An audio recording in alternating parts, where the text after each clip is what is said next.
Some landlords will say, I don't want Nigerians in my house, I don't want foreigners in my house. If you know you cannot even stand it at all, then stay in your country. So hey guys, you're welcome back to my channel. This is Lifestyle with Hadassah. I'm Esther Adeyemo and you're welcome to my channel. On this channel I talk about lifestyle, health and faith and everything in between. Everything related to that. I'm also a student studying in Tbilisi, Georgia, and I share a lot about studying here. And I think sometimes when I share, it comes up like everything about Georgia is perfect, because I receive a lot of questions from people that want to come to Tbilisi, Georgia. So today, in today's video, I'm going to be telling you that it's not all pros, but there are some cons as well that studying in Georgia or living in Georgia has. Because again, just like every other thing in life, there are pros and there are cons. Like every other place in the world, it's not all good. So yeah, just in case I've just been showing only the good parts, now let me highlight some of the bad parts or some reasons why you should not come to Tbilisi, Georgia. So in this video, I'm going to be telling you 8 reasons why you should not come to Tbilisi, Georgia, or why you should consider some other countries. 8 cons of studying in Georgia or living in Georgia, basically. Now this is not to discredit and say, oh, don't come to Georgia because it's bad. No, I'm just trying to show also that as much as there are pros to coming here, and I have a lot of videos that talk about the pros of coming here, there are also some cons that you should be aware of. And if you're coming, you should be prepared for those things or be aware of them and not be caught by surprise. All right, let's begin. I think the very first one I would say at this point in time is the misconception that there are jobs in this country. My brothers and my sisters, this is not the United States of America. Neither is this the UK. I feel like every time I say this to people who ask me this question, they're always like, well, we can make it work, we can make it work. There are jobs here, yes, but the jobs are not great. Like, it's not like when you're working in the US and you're making enough money maybe to even support your tuition, support your rent, support your bills. The jobs here are just like, there are things that you are surviving on. Like, as money is coming, you're spending. As money is coming, you're spending. There are good jobs, but they are very few. And the requirements for getting them, the chances of getting them, I'm just saying, don't come here with the hope of, oh, when I come here, I'll get a good job that will even help me to pay my fees. No, this is not the US. Another thing that people ask me a lot about is, can I relocate here and then bring my family in after a while? Again, this is not the US. This is not the UK. So don't come here in the hope to relocate and bring your entire family here, because how people survive? What will you eat? I mean, I'm not trying to discourage anybody. I'm just trying to give you the facts, and then you can now weigh the options and then decide if you still want to come and stuff. Yeah. The exchange rate currently. So now I think this would apply mostly to people that are coming, for instance, from Nigeria or who live in Nigeria, or if your source of income or your source of pocket money is coming from Nigeria, or your fees are being paid from Nigeria, like your parents are paying your fees from Nigeria. With the current exchange rate of Naira compared to dollar, as at the time I'm filming this video, imagine how expensive that is at this point in time. When I came here, that was about 5 years ago, $1 then was 460 Naira, and the rate here was $1 to like 2.6, 2.7. It's still the same for them here. So right now $1 is like 2.65. But for those of us that our source of survival, the money we are getting is coming from Nigeria, is terrible. Also, tuition fee is very high. My tuition fee, I don't want to go into that, but the amount I'm paying now, I'm paying like double the amount. It's not even up to 3 at this point.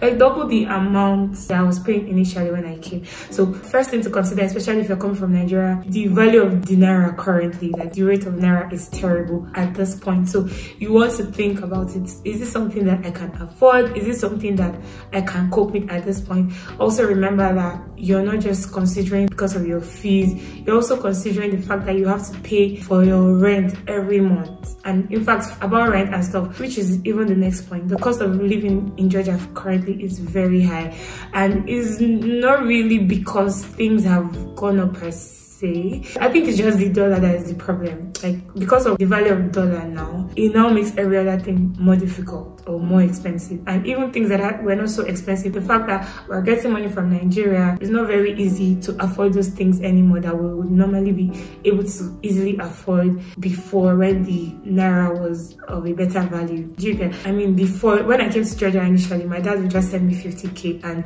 me, I'm very economical. I don't spend anyhow. I don't spend recklessly. So with 50k, I'm good for the month. Coupled with the fact that I also had like little businesses that I was doing. But now 50k now is just like $50. Like, meanwhile, that time 50k was like a little over $100, and things were not as expensive as they are now, because again, cost of living is higher. Rent prices have gone up. When I came here initially, for a 1-bedroom apartment, you can find it for like $250. I was living alone for a while. I was paying $250, but now 1 bedroom is from like $300, $400 for a 1-bedroom apartment. So cost of living now is very high, and the fact that our naira is at a very bad level currently does not even help matters at all. So it makes it way worse for Nigerians and people that have bad currencies like ours compared to those that have better currencies, or maybe those that get money from maybe the US and they are getting dollars. So for those kind of people, it's still comfortable. So again,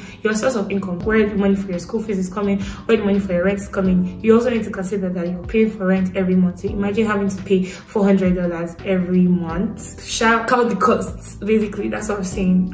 Initially when I came, we checked like the pros and cons. Coming to Georgia was equivalent to going to a private school in Nigeria. Babcock was one of the options that we were considering, but when we checked and considered the cost, it was equivalent to going to Babcock, because again, it was around the same amount for tuition. The only difference then was I would have to pay rent every month, and so my parents were like, okay, the rent is not that expensive, and I heard that there are jobs here that I can get a job of like $300. So the agreement I had with my parents was, I'll get a job that will pay me $300 per month. Every month I'll use $250 for my rent, and then $50 maybe for like bills and stuff. Then my parents would send me maybe like $100, $150, $200, and then I was supposed to be a baller.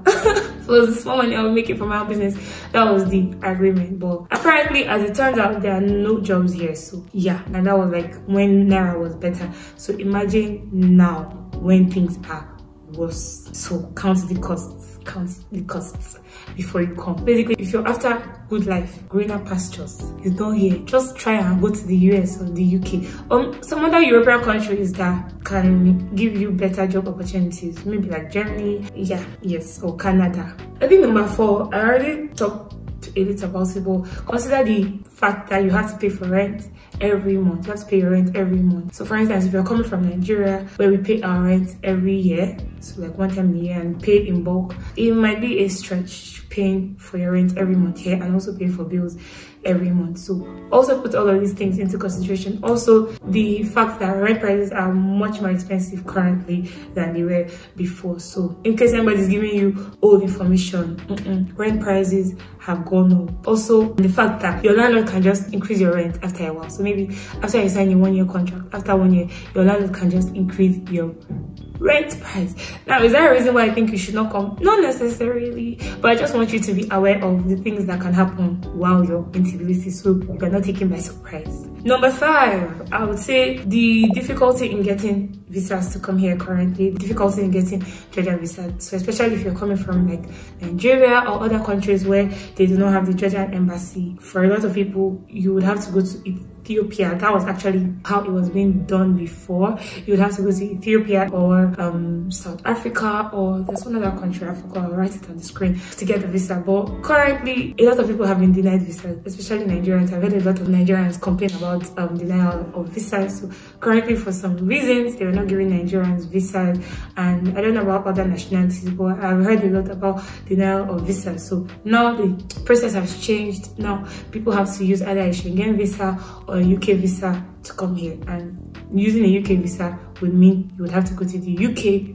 first before coming here. So those are the process, and then realize this along the line, and you're not like, oh, I don't have the money to go to the UK, what do I do? you should be aware of this from the beginning. So even when you're planning, you're featuring that too in your plan right from the beginning. Or you have to get a Schengen visa. Yeah, you can get Schengen visas in Nigeria, but again, in the meantime, if you get that, it would mean traveling to the country for which you got your visa before coming here. So again, the process of getting the visa is more complicated, more stressful and stuff. So have that in mind, bear that in mind while you're preparing to come. Number 6, there have been cases of people being rejected for residence permit application. So people that come to Georgia and then they apply for their residence permit and then they are rejected, or they are denied, or they are not given the residence permit. And when you ask what is the reason, they will say threats to the country. And I'm just like, what do you mean I'm a threat to your country, and that's why you don't want to give me a residence permit? Like, honestly, it makes no sense to me, because you cannot really give me any particular reason. I'm not a terrorist. I was not arrested. I did not fight. You just decided that I'm a threat to your country for no reason at all. Like, I don't understand. It makes no sense. I don't know what their reasons are many times when they say threat to the country. However, this is not something that is very, very common. So to the best of my knowledge, in over 100%, let's say 10% of people have to deal with this, and then the other 90% usually get their residence permits. So yeah, that is another thing to consider. Sometimes they do not give residence permits to people, which is very weird and strange, and I still do not get the reason why. And so, for instance, you're staying here with a Dubai residence permit. After maybe like 6 months, you have to go back to Dubai and then come back again. The whole thing can be a lot, but again, this is not something that is very prominent. It's just a very few people that face this issue. So, but it's something that you should also be aware of. Now, I'm not saying when you apply for a residence permit, you should be scared. No, but it's something that happens too. Another thing is, there are some other countries that have been opening up recently. I've heard people go to in recent times that do not really have this issue. I don't know how true it is, but you might want to do your research. Country like Lithuania, you might want to do your research to like compare and contrast and see, oh, okay, pros of going to Lithuania versus pros of coming to Georgia, and then decide. So just to help your decision process. Also, I've heard that they don't really have the hassle of getting residence permit and stuff, that is easier to get. In a lot of ways, Lithuania now sounds like Georgia when I was in Hungary. So when I was in Hungary, it was like, oh, it's easy to go to Georgia, blah blah blah blah blah, it's cheaper and stuff. And now Lithuania now sounds like that. So yeah, again, you want to do your research to check the different options that you have before you decide. Another thing I would mention is how they can change. Again, you're in a foreign country, rules can change. Like in this country, rules can change like this overnight, and unfortunately for you as a foreigner, you would not be aware, because just like in Nigeria, things that are going on are on the news.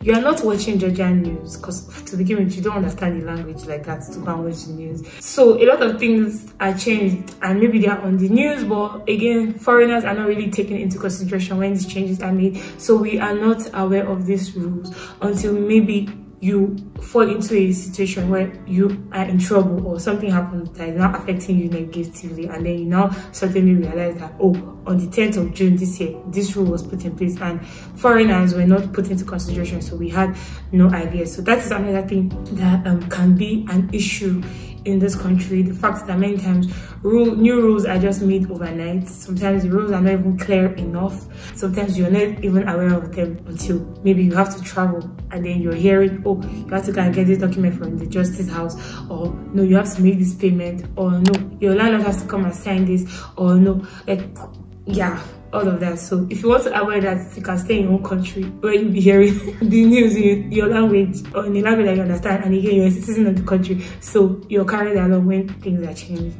Or maybe if you know of other countries where the system works better, because again, I believe Georgia has, I mean, they're not the richest country, but they have good systems in place, and I believe that they can do much more better if they can effectively use the systems that they put in place. I feel like they're not using it to the best of their ability or its abilities. So again, they have good systems, but sometimes they don't effectively use those systems, and then it affects us negatively, especially the foreigners, because again, they put into consideration their citizens first. Like for anything, of course, their citizens come first. When it comes to, for instance, health insurance or going to the hospital or education, like the amount they are paying, many of them are on scholarships, the amount they pay compared to what foreigners pay, like the difference is a lot. So again, it's a country that cares about their people, and unfortunately for a lot of us, if our country actually cared about us, the way this country cares about their people, a lot of us will not be here. So yeah, it's a country that puts their people first and they care about their people, but many times they can overlook the foreigners, sadly. Lastly, I'll just say the issue of racism. Again, racism is not so prominent here,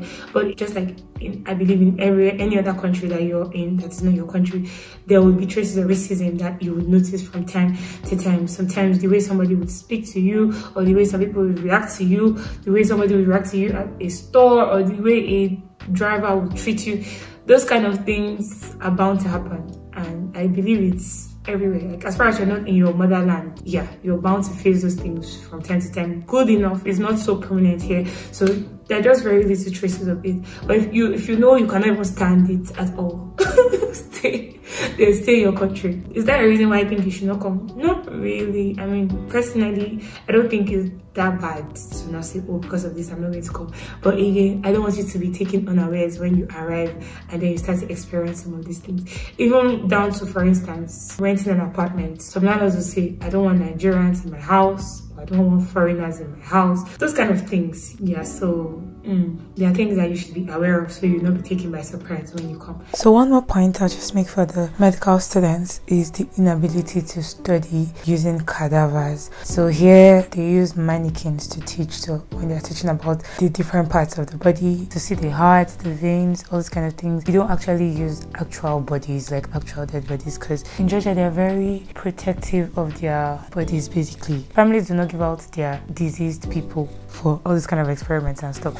Maybe they do it for their own citizens. However, for foreigners, we never really get to use cadavers to study. Another thing is also that your interaction with patients is not very good, because again, many times even during your rotations, when the patient comes, they are speaking in Georgian, so you're not actually hearing what they're saying. You only know what they say based on what the teacher tells you after the patient is gone, or maybe while the patient is still there sometimes. So maybe they're telling you, oh, this patient said they're feeling this way. And also because of this language barrier, you're not interacting with patients as much. So if you're doing any interaction with patients, is like limited. So maybe you're taking tests, like maybe doing neurological exams on them, or you're giving injections. Nurses like have more interaction patients, but as a medical student, you don't really get to ask, oh, what's your chief complaint, what are the symptoms you're experiencing, what drugs are we taking, all of that, because of the language barrier. So we just rely on the doctor's interaction with them, and then the doctor's translation of whatever transpired between them to us, even though we're there, but because you don't understand it, there's really little that you can do. Yeah, I don't want this video to be too long. I think this is all I wanted to share with you guys. But again, I wish you the very best, even as you decide on whether to come to Georgia or not. If you decide to come, of course, and you weigh all of this, I know that all of this are not really an issue for me, then you're going to enjoy studying and staying in Georgia. But if these things are things that you know that you cannot deal with, then yeah, you should probably have other options in mind. Thank you guys for watching. I really hope that this video was helpful to you in one way or the other. If you did like it, please give it a thumbs up. Also share it so more people would get to know about this, and let me know in the comment section what other things you would like me to talk about, or what other questions you have. My social media handles are also in the description box, so you can reach out to me and ask your questions. As far as there are questions about things that I have not specifically done a video on, because if there are things I have made videos about, I'll send the link to you. Alright guys, until I see you in my next video, stay healthy and stay safe. Bye.